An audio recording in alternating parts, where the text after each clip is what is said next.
Protocol की जहाँ बात कर रहे थे, वो एटिकेट्स भी तो कुछ है ना हमारे। तो ओवरऑल मुझे लगता है जैसे ही आप कहीं बाहर मुल्क से आए और कराची के एयरपोर्ट पे, खास है किसी भी एयरपोर्ट पे उतरे, आपको सबसे पहली बात क्या पता चलती है? हम चूंकि अब आलम इस्लाम की तो नहीं, हम ये पाकिस्तानी जो बात जो करते हैं उनकी ज्यादा बात कर रहे हैं। हमारे अंदर ओवरऑल ये एटिकेट्स की कमी है। रमजान में एटिकेट्स क्या होने चाहिए जिसको पूरा साल लेकर चले? हम सब ये बताइए। हमें रमजान में आपने नोटिस किया गुस्सा क्यों ज्यादा आता है? बिस्मिल्लाहिर्रहमानिर्रहीम। बहुत ही अच्छा मौजू चल रहा है और रमज़ान मुबारक गुनाहों को झुलसाने के लिए है। रमज़ान रमज़ से निकला है और रमज़ शिद्दत की गर्मी को कहते हैं। और ये जिस तरह कोई आग होती है जो किसी को अगर उस भट्टी में डाला जाए तो कुंदन बना देती है, साफ सुथरा कर देती है, बिल्कुल इसी तरह रमज़ान में एक गुनाहगार इंसान भी जब रमज़ान गुजारता है तो वो इससे पाक साफ होकर निकलता है। और जिस तरह मुफ्ती साहब ने, प्रोफेसर साहब ने, अल्लामा साहब ने फरमाया कि ये ऐसा महीना है कि जिसका खुद अल्लाह रब्बुल आलमीन ने एहतमाम फरमाया है।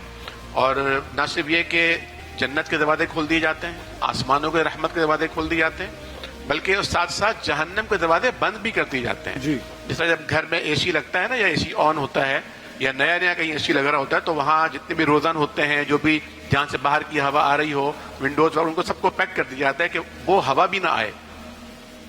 और फिर अल्लाह रब्बुल आलमीन का एक निज़ाम और भी है कि सुफ़ितत शयातीन, सरकश शयातीन को कैद कर दिया जाता है, उनके जो असरात हैं वो महदूद कर दिए जाते हैं, उनका पावर महदूद कर दिया। जिस तरह आजकल आप देख रहे हैं कि वाईफाई के सिग्नल जो हैं वो किस तरह यानी कंट्रोल किए जा रहे हैं और बहुत ज्यादा जगह पर नहीं आ रहे सिग्नल, परेशानी हो रही, तो वो भी उसी तरह से कंट्रोल होते हैं, लेकिन मुकम्मल खत्म नहीं होते बहरहाल।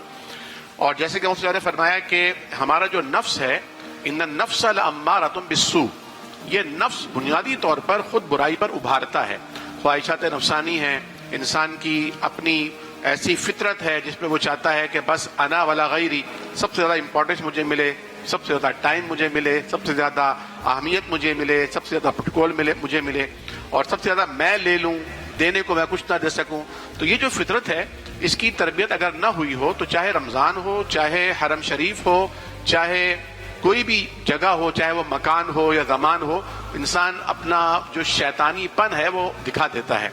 और मैं ये समझता हूँ यानी ऐसे मौके भी कब्रिस्तान में देख लीजिए, कब्रिस्तान इबरत की जगह है, लेकिन वहां पर भी बहुत से लोग हंसी मजाक कर रहे होते हैं। तो वो मुफ्ती इमरान साहब ने बड़ी अच्छी बात की कि हमने ट्यूशन इतनी ले ली है कि अब हमें मजीद उनसे अगर छुट्टी भी हो जाए ना तो हम ऑटो पे चल रहे होते हैं।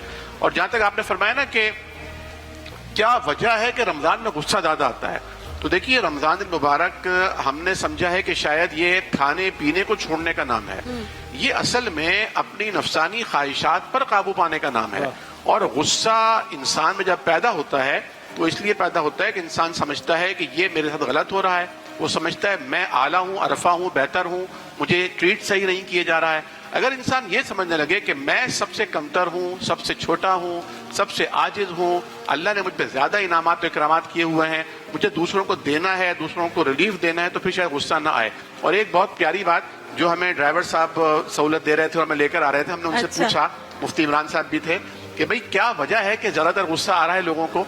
तो उन्होंने कहा असल में जो लोग सिगरेट पी रहे होते हैं या इस किस्म के जो हल्के फुल्के थोड़ा बहुत निकोटीन ले रहे होते हैं, और जब शुरू रमजान आता है ना, शुरू के जो 4-5 दिन होते हैं वो एडजस्ट होने में टाइम लगता है, तो इस वक्त उन्हें बहुत शदीद गुस्सा आ रहा होता है। लेकिन ये बुनियादी बात, जैसा कि आपने राबिया बहन ने फरमाई कि हमारे यहाँ पाकिस्तान में या कराची में, जब हम कराची की बात करते हैं या अपने घर और मोहल्ले की बात करते हैं या मसाजिद की बात करते हैं, हमारे यहाँ जो टॉलरेंस है वो खत्म हो चुका है। हम इतने मसाइल में मुब्तला हैं और हम ये समझते हैं, घर की जो खातून है ना, वो रमजान आने से पहले अपने शौहर से कहना शुरू कर देती है, सुने रमजान आ रहा है, खर्चा ज्यादा होगा।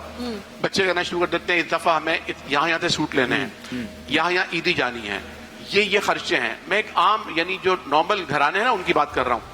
तो एक बंदा स्ट्रेस में आता है, ना उसका इबादत में ध्यान लग रहा है, ना उसका रोजे में ध्यान लग रहा है, वो इस फिक्र में है कि मैं घर क्या लेके जाऊंगा, वहां से क्या कमाऊंगा, किसको क्या दूंगा, इस टेंशन स्ट्रेस में है। लेकिन एक जुमला आपकी इजाजत से अर्ज करना चाहूंगा, हम हर नमाज में पढ़ते हैं अल्हम्दुलिल्लाहि रब्बिल आलमीन, तमाम तारीफात उस रब की हैं जो आलमीन का रब है। एक बंदा मोमिन को ये यकीन होना चाहिए कि वो नहीं पाल रहा अपने आप को, वो नहीं पाल रहा अपने घराने को, वो नहीं पाल रहा अपने खानदान को, कोई है जो उसको पाल रहा है। उस रब पर यकीन रखना चाहिए। अच्छा, फिर भाई, समाई रिज़्क़ुकुम, तुम्हारा रिज़्क़ आसमानों में है, बेशक। तुम आसमान वाले से लौ लगाओ आपने और इतनी जमीन वालों अच्छी पे बात रहम की, करो, आमिर तुम्हारे साहब। सारे मसले हल हो हमारे घर जाएंगे। में अगर देखिए महफिल रमजान लाइव ट्रांसमिशन रोजाना दोपहर 2 बजे से सिर्फ ग्रीन एंटरटेनमेंट पर।